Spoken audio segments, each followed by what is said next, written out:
ক্ষমতাচ্যুত হাসিনা সরকারের উচ্চ প্রবৃদ্ধির দাবি ছিল জালিয়াতি, রয়টার্সকে ডক্টর ইউনূস।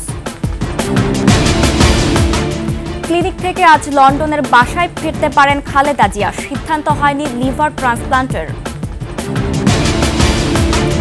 উচ্চ আদালতে ৭৩ বছর ধরে ঝুলছে ৭ মামলা, নিষ্পত্তির উদ্যোগ প্রধান বিচারপতি।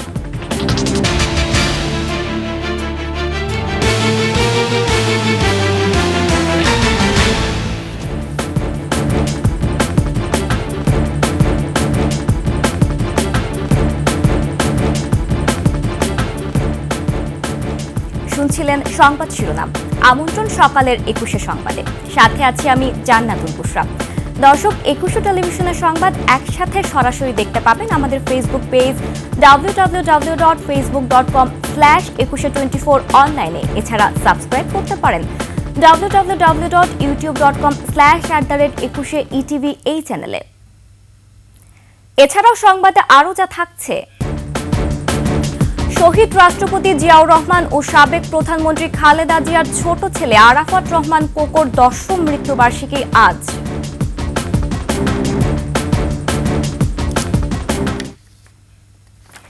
দেশের অর্থনীতির উচ্চ প্রবৃদ্ধি নিয়ে ক্ষমতাচ্যুত শেখ হাসিনা সরকারের সময় যা বলা হতো তা ছিল জালিয়াতি। আন্তর্জাতিক গণমাধ্যম রয়টার্সকে দেয়া সাক্ষাৎকারে একথা বলেন প্রধান উপদেষ্টা ডক্টর মোহাম্মদ ইউনূস। হাসিনা সরকারের দুর্নীতির বিষয়ে প্রশ্ন না তোলায় আন্তর্জাতিক সম্প্রদায়েরও সমালোচনা করেন ডক্টর ইউনূস। আরও জানাচ্ছেন প্রণব চক্রবর্তী।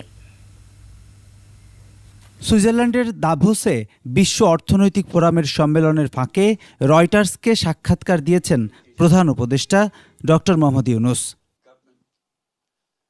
এ সময় তিনি বলেন, ছাত্র জনতার অভ্যুত্থানে ক্ষমতাচ্যুত শেখ হাসিনা সরকারের সময় দেশের অর্থনীতির উচ্চ প্রবৃদ্ধি নিয়ে যা বলা হতো তা ছিল জালিয়াতি। শেখ হাসিনা আমলের চরম দুর্নীতি নিয়ে কেন আন্তর্জাতিক মহল চুপ ছিল সে বিষয়েও সমালোচনা করেন প্রধান উপদেষ্টা। বলেন, তার স্বৈরাচারী হওয়ার পেছনে দায় রয়েছে বিশ্ব সম্প্রদায়ের। বাংলাদেশ ভারত সম্পর্ক নিয়ে প্রশ্নে প্রধান উপদেষ্টা বলেন, দ্বিপাক্ষিক সম্পর্ক যতটা সম্ভব শক্তিশালী করতে চেষ্টা করছে বাংলাদেশ। প্রণব চক্রবর্তী, ২১শে টেলিভিশন, ঢাকা। বাংলাদেশ পুনর্গঠনে অন্তর্বর্তী সরকারকে সহায়তা করতে চায় বিশ্বব্যাংক। সুইজারল্যান্ডের দাভোসে ওয়ার্ল্ড ইকোনমিক ফোরামের বার্ষিক সম্মেলনে সাইড লাইনে প্রধান উপদেষ্টা অধ্যাপক মোহাম্মদ ইউনূসের সঙ্গে সাক্ষাতে একথা জানান সংস্থাটির অপারেশনস বিভাগের ব্যবস্থাপনা পরিচালক আনা বিয়ার্ড।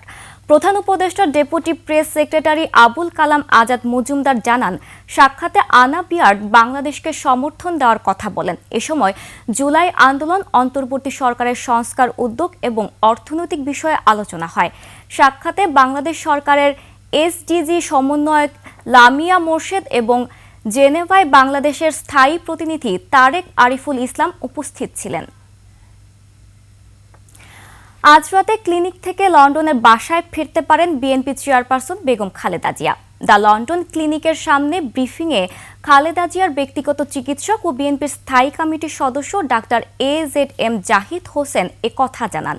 বৃহস্পতিবার নতুন করে আরও কিছু পরীক্ষা নিরীক্ষা দেওয়া হয়েছে জানিয়ে ডাক্তার জাহিদ বলেন, শুক্রবার যেসব রিপোর্ট পাওয়া গেলে খালেদা জিয়ার ছুটি হতে পারে। পরবর্তীতে বাসা থেকে নিয়মিত চিকিৎসা নেবেন তিনি। তবে লিভার ট্রান্সপ্লান্ট করার বিষয়ে এখনও সিদ্ধান্তে আসা যায়নি বলে জানান ডাক্তার AZM জাহিদ হোসেন। ওনার ছুটি হওয়ার সম্ভাবনা আছে কালকে, এটি সত্যি কথা। এবং কালকে ওনার এইখানকার চিকিৎসকরা যদি ওনাকে ছুটি দেয়, কারণ ওই কিছু কিছু রিপোর্টের জন্য আজকেও একজন চিকিৎসক দেখে ওনাকে কিছু পরীক্ষা করার জন্য দিয়েছেন। সেই পরীক্ষাগুলো আমরা কালকে করাবো। উনি দিয়েছেন বিকেলের সন্ধ্যার দিকে এসে, সেগুলো করাবো। করে যদি সব ঠিক থাকে তাহলে হয়তো কালকে ওনার সন্ধ্যার দিকে ইভিনিংয়ে আওয়ারে ছুটি হওয়ার সম্ভাবনা আছে। বিএনপির প্রতিষ্ঠাতা শহীদ প্রেসিডেন্ট জিয়াউর রহমান ও সাবেক প্রধানমন্ত্রী বেগম খালেদা জিয়ার ছোট ছেলে আরাফাত রহমান কোকোর ১০ম মৃত্যুবার্ষিকী আজ। প্রয়াত আরাফাত রহমান কোকোর 10ম মৃত্যুবার্ষিকী উপলক্ষে নানা কর্মসূচি রয়েছে দিনজুড়ে। 2015 সালের আজকের দিনে মালয়েশিয়ার চিকিৎসাধীন অবস্থায় মারা যান এই বিশিষ্ট ক্রীড়া সংগঠক। পরে 28 জানুয়ারি তার মরদেহ দেশে আনা হয় এবং রাজধানীর বনানী কবরস্থানে দাফন করা হয়। বিএনপির ভারপ্রাপ্ত চেয়ারম্যান তারেক রহমানের ছোট ভাই Arafat Rahman cocoa Bangladesh cricket board game development কমিটির চেয়ারম্যান ছিলেন।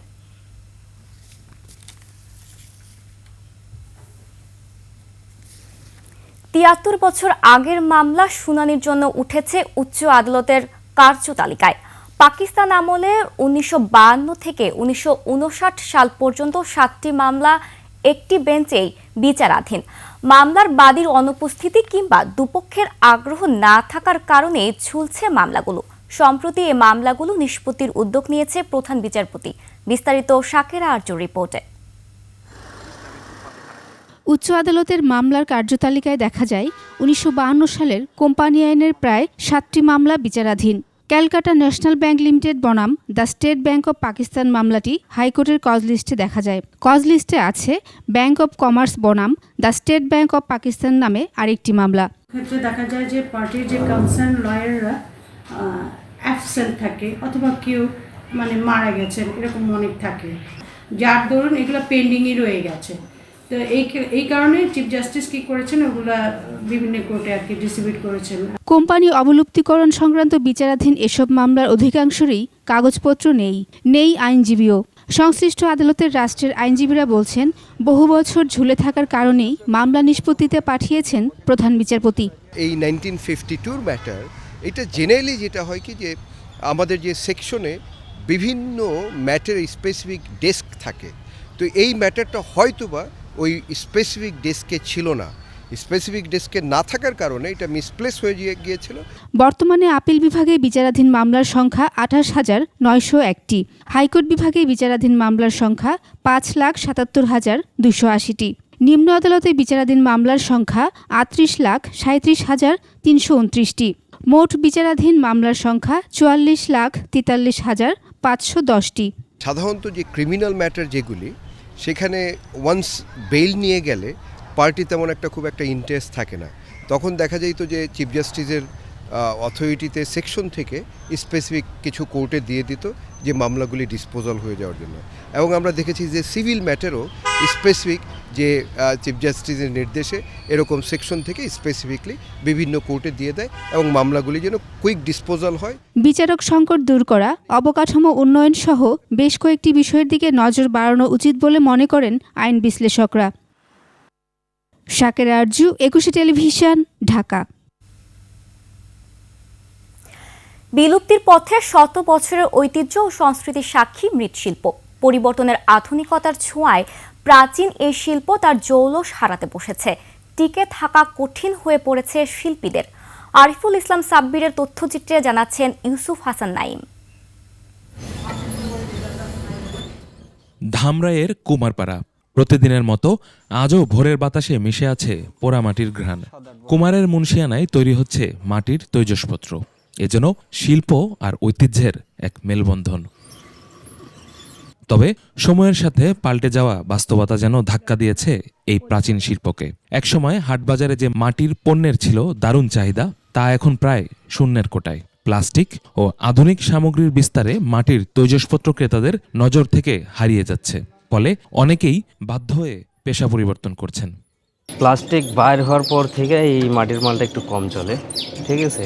তবে এই কাজ করেই আমাদের মোটামুটি সংসার চলে। এখানে মাল শুকানোর পরে পুরা হয়, বিভিন্ন জায়গায় ব্যবসায়ীরা নিয়ে যায়। তারা জানালেন মাটি, জ্বালানি ও পুঁজি সংকটের কথা। আমার তো কই আমার মালের ব্যবসাটা তোমরা নিয়ে যাও, আমাকে বেতন দাও, আমরা করি, তোমরা বেচাকেনি করো, তা তো নেই না। সরকারের সুদৃষ্টি ও পৃষ্ঠপোষকতা দরকার বললেন ব্যবসায়ীরা। আমাদের দেশ থেকে যদি বাইরে আমরা এক্সপোর্ট ইম্পোর্ট করতে পারি, তাহলে এখানে বৈদেশিক মুদ্রাও এখানে আনা সম্ভব আমাদের দেশের জন্য। ঐতিহ্যবাহী এ শিল্প রক্ষায় নানা পরিকল্পনার কথা জানান উপজেলা নির্বাহী কর্মকর্তা। লোন প্রাপ্তির ক্ষেত্রেও যদি তারা আমাদের কাছে আসে, অবশ্যই আমরা এটা লোনের জন্য কীভাবে ব্যবস্থা করা যায় সেই ব্যবস্থাটা নেওয়া হবে। এবং জাইকা থেকে বিভিন্ন সফট স্কিল ট্রেনিংয়ের আমাদের বরাদ্দ আসে, যদি এটা বরাদ্দগুলো আসে আমরা তাদেরকে দক্ষ কারিগর তৈরির একটা প্রশিক্ষণ আয়োজন করব। আধুনিকতার মাঝেও জাপান, চায়না, কোরিয়া ও ভারত মৃৎশিল্পের ঐতিহ্য ধরে রেখেছে, কিন্তু দেশের চিত্র একেবারেই উল্টো। শিল্পটিকে রক্ষায় কার্যকর উদ্যোগ নেওয়ার দাবি সংশ্লিষ্টদের। Yusuf Hasan Naim, desk report, 21 television. সাভারের এই মৃৎশিল্প নিয়ে আরও জানতে সরাসরি চলে যাচ্ছি সহকর্মী আরিফুল ইসলাম সাব্বিরের কাছে। সাব্বির, আধুনিকতার দাপটে হারিয়ে যাওয়া আবহমান বাংলার ঐতিহ্যবাহী মৃৎশিল্প ও তাদের কারিগরদের নিয়ে বিস্তারিত জানাবেন আমাদের। আমি এই মুহূর্তে রয়েছি ধামরাইয়ের বেলেশ্বর কুমার বাড়িতে। এই শ্রীনিবাস পালের বাড়িতে রয়েছি। এই শ্রীনিবাস পাল বেশ কয়েক প্রজন্ম ধরেই তারা এই মৃৎশিল্পের কাজের সঙ্গে যুক্ত। তারা আমাদেরকে জানিয়েছেন এক সময় এই বাড়িটিতে মৃৎশিল্পের যেই পণ্য উৎপাদন সেসবে ব্যস্ত সময় পার করতেন। তবে দিন দিন এই বাজারে প্লাস্টিক এবং অ্যালুমিনিয়ামের যেই পণ্য, সেই পণ্যের সয়লাভ হয়ে যাওয়ার কারণে তারা এখন অনেকটাই কর্মহীন হয়ে পড়েছেন। এই বেলেশ্বর কুমারপাড়াতে অন্তত অর্ধশত পরিবার রয়েছে যারা একসময় এই কুমোরের কাজ করেই মূলত কাটাতেন। তবে আমরা যে দেখেছি আধুনিকতার যে ছোঁয়া, বিশেষ করে প্লাস্টিক পণ্য এবং অ্যালুমিনিয়ামের পণ্য বাজারগুলোতে সয়লাভ হয় এবং ক্রেতারাও সেসবে ঝোঁকার কারণে কিন্তু দেশে এই মৃৎশিল্পের যেই পণ্য, সেই পণ্যের চাহিদা কমে গিয়েছে। এছাড়া তারা আমাদেরকে জানিয়েছেন যে মৃৎশিল্প তৈরি করতে এই প্রয়োজনীয় যেই পণ্যগুলো সেগুলো তৈরি করতে যেই ব্যয়, সেই ব্যয় বৃদ্ধি পাওয়ার কারণেও তারা অনেকেই লোকসান গুনছেন, ফলে অনেকেই এই পেশা থেকে সরে এসেছেন। আমরা কথা বলেছি মৃৎশিল্পীদের সঙ্গে, তারা আমাদেরকে বলেছেন যে সরকারি কিংবা বেসরকারি যদি সহযোগিতা তারা পান, তারা এই কাজকে আরো এগিয়ে নিতে পারবেন। এছাড়া আমরা উপজেলা প্রশাসনের সঙ্গে কথা বলেছি, তারা আমাদেরকে বলেছেন যে কুমোরদের সঙ্গে কথা বলে এই পেশাকে কিভাবে এগিয়ে নেওয়া যায় সেই বিষয়ে তারা উদ্যোগ নেবেন।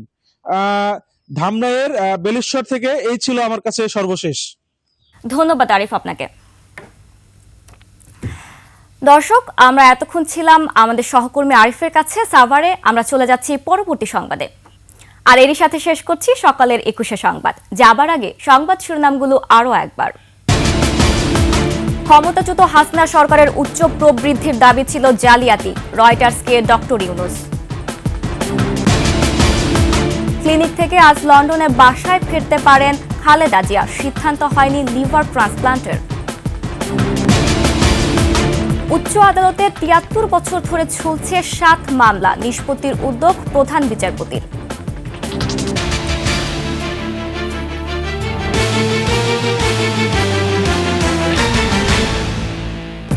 সর্বশেষ সংবাদ জানতে ডায়াল করুন 2021 নম্বরে, আর ভিজিট করুন 21tv.com ওয়েবসাইটে।